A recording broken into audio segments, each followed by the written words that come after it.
Hi hall. ஒரு தவளை எடுத்து, அதாங்க ஃப்ராகு, ஒரு கொதிக்கிற வாட்டரில் போட்டோம் அப்படின்னா அந்த தவளை இம்மீடியட்டாக ஜம்ப் அவுட் ஆகி வெளியில் விழுந்துடும்.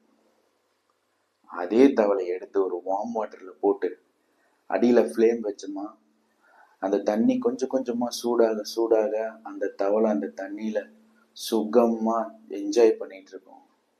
Over the period heat increase ஆக அந்த தவளை தண்ணி அறியாமலே கொதிச்சு வெந்து செத்துரும்.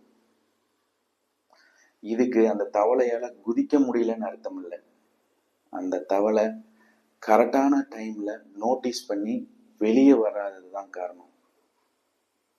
இதே மாதிரிதான் நம்மள பலர் சின்ன சின்ன addiction like mobile scrolling, paan addiction, stress eating, game addiction, smoking, drinking, இந்த ஒரு கம்ஃபர்டபுளான சுச்சுவேஷன்லயே இருந்துட்டு இருக்கோம்.